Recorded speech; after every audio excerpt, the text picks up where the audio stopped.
नमस्कार. आपण सगळेच आजकाल हसल कल्चरमध्ये कुठेतरी अडकलो आहोत. हो अगदी. सतत काहीतरी मिळवण्याची धडपड, पुढच्या ध्येयाची चिंता आणि कामाचा तो न संपणारा ताण. या सगळ्या धावपळीत शांतता आणि समाधान कुठेतरी हरवूनच गेले असं वाटतं. बरोबर. पण यावर काही उपाय असेल का? नक्कीच आहे. आज आपण याच प्रश्नाचं उत्तर शोधणार आहोत. आपल्याकडे विद्यावाचस्पती विद्यानंद यांच्या लेखनातील काही विचार आहेत, जे कर्मयोगाच्या संकल्पनेतून या समस्येकडे पाहण्याचा एक वेगळा दृष्टिकोन देतात. हो, आणि तो खूपच व्यावहारिक दृष्टिकोन आहे. तर मग आजची आपली चर्चा यावर आहे की सतत निकालाच्या चिंतेने ग्रासलेल्या आपल्या आयुष्यात कामाकडे पाहण्याचा एक अधिक अर्थपूर्ण आणि शांत मार्ग कसा शोधायचा. चला या विचारांच्या खोलात शिरूया. चला तर मग सुरुवात अगदी मुळापासून करूया. आपण शाळेपासून ते ऐकत आलोय, कर्मण्येवाधिकारस्ते मा फलेषु कदाचन. हो बरोबर. पण खरं सांगायचं तर हे ऐकायला खूप छान वाटतं, पण प्रत्यक्षात आणायला तितकंच अवघड. हो. मग हा कर्मयोग म्हणजे नक्की काय भानगड आहे? फक्त काम करत राहायचं आणि फळाची अपेक्षा करायची नाही, इतकं सोपं एक आहे? तुम्ही खूप महत्वाचा आणि व्यावहारिक मुद्दा मांडलाय. आणि नाही, हे इतकं सोपं नक्कीच नाही. आणि फळाची अपेक्षा करू नका याचा अर्थ तुम्हाला चांगलं फळ मिळू नये किंवा तुम्ही ध्येय ठेवू नका असा अजिबात नाहीये. अच्छा. विद्यानंद यांच्या लेखनानुसार कर्मयोग म्हणजे कृती टाळणं नव्हे, कारण श्वास घेण्यापासून विचार करण्यापर्यंत आपण कृती टाळूच शकत नाही. बरोबर, ते तर अटळ आहे. हो, कर्मयोग म्हणजे कृती आणि त्या कृतीचं फळ यांच्याशी असलेलं आपलं जे भावनिक नातं आहे ना, ते बदलणं. भावनिक नातं बदलणं हे जरा समजावून सांगाल का? म्हणजे नेमकं काय करायचं? नक्कीच. समजा तुम्ही एखादं महत्वाचं काम हाती घेतलंय. आता 2 शक्यता आहेत. ओके. एक, तुमचं सगळं लक्ष हे काम यशस्वी झालंच पाहिजे, नाहीतर माझं काहीच खरं नाही या विचारावर केंद्रित आहे. हो, जे सहसा होतच. आणि दुसरी शक्यता, तुमचं लक्ष हे काम सर्वोत्तम पद्धतीने कसं करता येईल या प्रक्रियेवर आहे. कर्मयोग आपल्याला या दुसऱ्या मार्गावर चालायला शिकवतो. अच्छा. म्हणजे निकालाशी स्वतःच्या आनंदाला किंवा मनःशांतीला इतकं घट्ट बांधून ठेवू नका की निकाल मनासारखा नाही लागला तर तुम्ही पूर्णपणे कोलमडून पडाल. पण थांबा, मला इथे एक प्रश्न पडतो. विचारा ना. जर मी निकालाची चिंताच केली नाही तर माझ्यातली कामाची उमेद, ती जी एक जिद्द असते, ती कमी नाही का होणार? म्हणजे महत्वाकांक्षा मारली जाणार नाही का यामुळे? हा एक खूप स्वाभाविक प्रश्न आहे आणि इथेच कर्मयोगाचं खरं सौंदर्य दडलेलं आहे. ते कसं? गंमत बघा, होतं उलटं. जेव्हा तुम्ही निकालाच्या चिंतेतून मुक्त होता तेव्हा तुम्ही तुमची 100% ऊर्जा आणि लक्ष त्या कामात लावू शकता. अच्छा. निकालाची चिंता ही एक प्रकारची मानसिक ऊर्जा गळतीये. काय होईल, लोक काय म्हणतील, मी अयशस्वी झालो तर, हे विचार तुमची खूप शक्ती खाऊन टाकतात, नाही का? हो, खरंय. खूप एनर्जी जाते त्यात. ठरतो. यालाच लेखनात समतोल अवस्था म्हटलं आहे. समतोल अवस्था? हो. यश मिळालं तरी अहंकार नाही आणि अपयश आलं तरी नैराश्य नाही. ही एक प्रकारची भावनिक स्थिरता आहे. म्हणजे तुम्ही म्हणताय की निकालाची आसक्ती सोडल्याने निकाल जास्त चांगला लागण्याची शक्यता वाढते.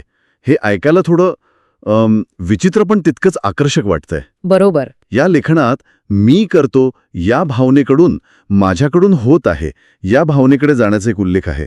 त्याचा याच्याशी काही संबंध आहे का? अगदी थेट संबंध आहे. मी करतो या भावनेत काय आहे? अहंकार. अहंकार आहे. मी करता आहे या यशाचा मानकरी मी आहे आणि अपयशाचा धनीही मीच आहे. हा अहंकारच आपल्याला निकालाशी घट्ट बांधून ठेवतो. हो, कारण यश म्हणजे अहंकाराचं पोषण आणि अपयश म्हणजे अहंकाराला बसलेला धक्का. आणि मग त्या धक्क्यातून सावरायला खूप वेळ लागतो. कधीकधी तर माणूस पुन्हा प्रयत्न करायलाही घाबरतो. अगदी बरोबर. पण जेव्हा माझ्याकडून होत आहे ही भावना येते तेव्हा दृष्टिकोनच बदलतो. इथे तुम्ही स्वतःला एक माध्यम समजायला लागता. एक माध्यम? हो. तुम्ही तुमचं कौशल्य, तुमची बुद्धी, तुमची मेहनत पणाला लावता, पण अंतिम निकाल हा अनेक गोष्टींवर अवलंबून असतो ज्या तुमच्या नियंत्रणात नसतात. याची तुम्हाला जाणीव होते. मग तुम्ही एका मोठ्या प्रवाहाचा भाग बनता.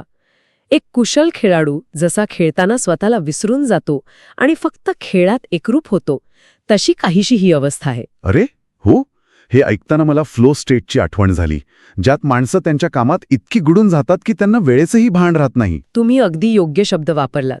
ही फ्लो स्टेट म्हणजे जणू कर्मयोगाची एक छोटीशी झलकच आहे. अच्छा. जेव्हा मीपणाचा भार डोक्यावरून उतरतो तेव्हा काम हे ओझं वाटत नाही. ती एक साधना बनते, एक प्रकारची पूजा. कडे जाऊन केवळ कर्तव्य भावनेने किंवा आनंदासाठी केलेली कृती मनात एक वेगळीच शांतता निर्माण करते. हे सगळं ऐकून खूप छान वाटतंय, पण माझ्या मनात एक व्यावहारिक प्रश्न येतोय. विचारा. अनेक लोकांना वाटतं की अध्यात्म, योग हे सगळं म्हणजे संसार, नोकरी, जबाबदाऱ्या सोडून हिमालयात जाऊन बसायचं. हो, असा एक गैरसमज आहे. पण या लेखनात पलायन नाही यावर जोर दिला आहे.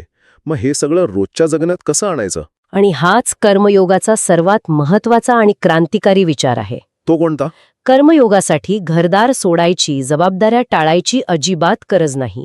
उलट आपलं दैनंदिन जीवन, आपली कर्मभूमी हेच साधनेचं खरं क्षेत्र आहे. खरी कसोटी जीवनाच्या रणधुमाळीतच लागते, त्यापासून पळून जाऊन नाही. ठीक आहे, मग एखादं ठोस उदाहरण घेऊया. हो, चालेल. समजा एक विद्यार्थी आहे ज्याची काही महिन्यांवर एक अत्यंत महत्त्वाची करिअर ठरवणारी परीक्षा आहे. प्रचंड ताण आहे, घरच्यांच्या अपेक्षा आहेत, भविष्याची चिंता आहे. या परिस्थितीत तो कर्मयोग कसा वापरू शकतो? तो निकालाची अपेक्षा कशी सोडू शकतो? उत्तम उदाहरण आहे. इथे कर्मयोग म्हणजे मला पास व्हायचंच नाही असं म्हणणं नव्हे, नाही, अर्थातच नाही. किंवा अभ्यास सोडून द्या असं तर मुळीच नाही. इथे कर्मयोग म्हणजे आपल्या ऊर्जेचं योग्य नियोजन करणं. त्याने स्वतःला विचारायला हवं, आत्ता या क्षणी माझ्या नियंत्रणात काय आहे? आणि उत्तर काय मिळेल? उत्तर मिळेल, माझ्या समोरचं हे पुस्तक, हा धडा आणि माझा वेळ. परीक्षेचा निकाल त्याच्या नियंत्रणात नाही. पेपर कसा येईल, तपासणारा कोण असेल, हे त्याच्या हातात नाही. म्हणजे त्याने आपलं सगळं लक्ष काय होईल या भविष्यातल्या चिंतेतून काढून आत्ता मी काय करू शकतो या वर्तमान क्षणावर आणायचं. अगदी बरोबर. त्याने स्वतःशी करार करायचा की मी निकालाच्या चिंतेत पुढचे 2 तास वाया घालवण्याऐवजी तेच 2 तास हा धडा समजून घेण्यात घालवेन. माझा आनंद किंवा समाधान पेपर कसा जाईल यावर नाही, तर आजचा अभ्यास मी प्रामाणिकपणे पूर्ण केला यावर अवलंबून असेल. हा छोटासा बदल त्याच्या मनावरचा प्रचंड भार कमी करतो. आणि एकाग्रता वाढायलाही मदत होते. बरोबर. हो, यामुळे त्याची एकाग्रता वाढते, स्मरणशक्ती सुधारते आणि गंमत म्हणजे यामुळे त्याचा निकाल चांगला येण्याची शक्यताच वाढते. म्हणजे आपलं स्वयंपाकघर, आपलं ऑफिस, आपलं शेत हेच आपलं साधनेचं ठिकाण. हो ना? मग ती गृहिणी असो जी रोज कुटुंबासाठी जेवण बनवते, किंवा एखादा डॉक्टर जो रुग्णांची सेवा करतो. कामाचं स्वरूप महत्वाचं नाही, तर त्यामागची वृत्ती महत्वाची आहे. हो, लेखनात म्हटल्याप्रमाणे कोणतीही कृती जर ती पूर्ण समर्पणाने आणि फळाच्या आसक्तीशिवाय केली गेली तर ती कर्मयोग बनते.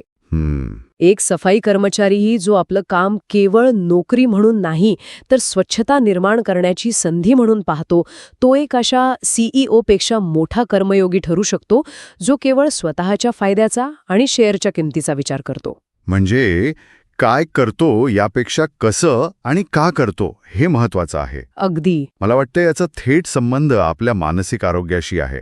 आजकाल चिंता, तणाव, सततची धावपळ, दुसऱ्यांशी तुलना. हो, याने आपण सगळेच त्रस्त आहोत. हा दृष्टिकोन यावर काही मदत करू शकतो का? निश्चितच.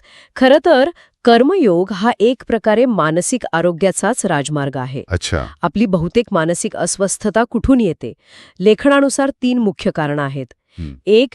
इच्छांची अतृप्ती, म्हणजे जे हवं होतं ते मिळालं नाही याचं दुःख. हो. 2. अपेक्षांचा ताण, म्हणजे असं व्हायलाच हवं होतं पण झालं नाही याची हुरहुर. आणि 3. सतत दुसऱ्यांशी होणारी तुलना. बरोबर, त्याला मिळालं मला नाही याची असूया. आणि या तिन्ही गोष्टी निकालाशी जोडलेल्या आहेत. अगदी बरोबर.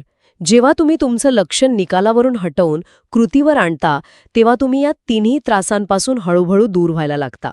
कारण समाधान बाहेरून नाही तर आतून मिळायला लागतं. हो, कारण तुमचं समाधान बाह्य परिणामांवर अवलंबून राहत नाही, ते आंतरिक बनतं.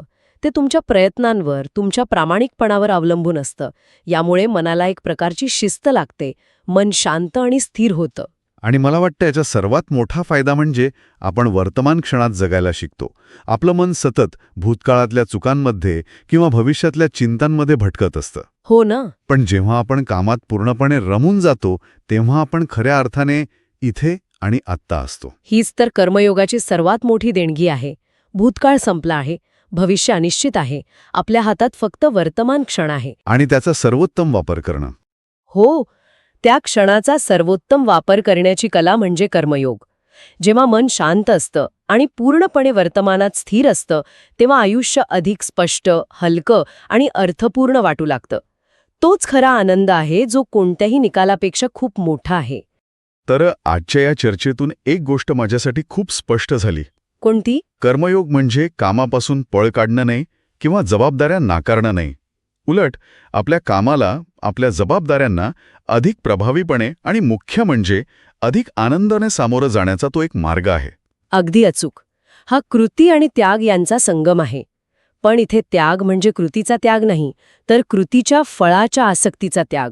फळाच्या आसक्तीचा त्याग. हो, निकालाच्या पलीकडे उभं राहून केवळ आपलं कर्तव्य करण्याच्या आनंदात आणि प्रक्रियेच्या सौंदर्यात स्थिर होणं, हीच कर्मयोगाची खरी साधना आहे. ही एका दिवसात साधणारी गोष्ट नाही, हा एक आयुष्यभराचा सराव आहे. आजच्या चर्चेने कामाकडे आणि आयुष्याकडे पाहण्याचा एक अगदी नवीन दृष्टिकोन दिला. कामातच आनंद शोधण्याची ही कल्पना, विशेषतः आजच्या धावपळीच्या जगात, खूपच मोलाची आहे. हो, कारण आपण अनेकदा ध्येय गाठण्याच्या नादात प्रवासाचा आनंद घ्यायचाच विसरून जातो. बरोबर आहे. जाता जाता एक विचार सोडून जाते. हं? पुढच्या वेळी जेव्हा एखादं काम सुरू कराल, मग ते ऑफिसचं प्रेझेंटेशन असो, घरातली साफसफाई असो किंवा मुलांचा अभ्यास घेणं असो, तेव्हा स्वतःला एक प्रश्न विचारा. कोणता? मी हे काम फक्त संपवण्यासाठी आणि त्यातून काहीतरी मिळवण्यासाठी करतोय, की या कामाच्या प्रत्येक क्षणात, त्या प्रक्रियेतच समाधान आणि आनंद शोधण्याचा प्रयत्न करतोय? हा एक छोटासा दृष्टिकोनातील बदल आपल्या कामाचा आणि जीवनाचा दर्जा कसा बदलू शकेल याचा विचार करायला नक्कीच हरकत नाही.